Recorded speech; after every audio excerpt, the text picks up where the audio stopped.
শ্রীরামকৃষ্ণের জীবন অলৌকিকত্বে মোড়া তেমনই একটি ঘটনা।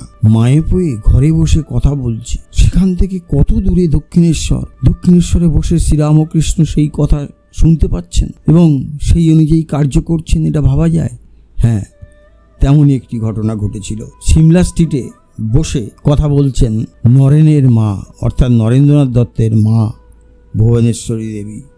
বলছেন, আমাকে একখানা চেলি বা গরদের কাপড় কিনে দিতে পারিস? এটা আর পরা যায় না রে। ভুবনেশ্বরীর অর্থাৎ স্বামীজির মা মুখ দিয়ে বেরিয়ে এলো কথাটা। মার কথায় মাথা হেঁট করে নরেন। কোথায় পাবে সে পট্টবস্ত্রের পয়সা? সেই দিনই বিকানির থেকে এক মারোয়াড়ি এসেছে দক্ষিণেশ্বরে, সঙ্গে মিষ্টির থালা, তার উপর একখানা গরদের কাপড়। তা দেখে ঠাকুরের খুশি খুশি ভাব। দুদিন পরে নরেন এসে হাজির। যাকে মানে না সেই আবার টানে, যার নিন্দে তার এই বন্দে। শোন শোন, কাছে আয়। নরেনকে ডাকলেন ঠাকুর।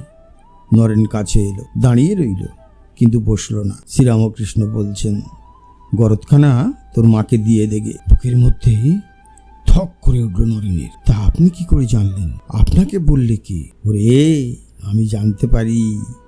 উৎসটি ঠিক থাকলে ধ্বনিটি ঠিক আমার কানে লাগে। দ্রৌপদীর বস্ত্রহরণের সময় এক হাতে নিজের কাপড় ধরে আর এক হাত তুলে ডাকছিল কৃষ্ণকে। প্রথম শত কান্নাও সাড়া দেয়নি, কিন্তু দ্রৌপদী যখন দুহাত তুলে দিলে, ছেড়ে দিলে, তখনই বস্ত্রভার কাঁধে নিয়ে দাঁড়ালেন শ্রীকৃষ্ণ। তেমনি যে দুহাত ছেড়ে দিয়ে ডাকে, তাকে তুলে নেন ভগবান। ডাকটি ঠিক শোনে, কিন্তু কিছুতেই কাপড়টা নিল না নরেন। কিছুতেই ভিক্ষে করবে না, স্বয়ং ভগবানের কাছেও নয়। ঠাকুর রামলালকে দিয়ে পাঠিয়ে দিলেন একেবারে ভুবনেশ্বরীর দরবারে। হাসলেন ভুবনেশ্বরী। হ্যাঁ, এইখানে কি কথা হলো বিলের সঙ্গে?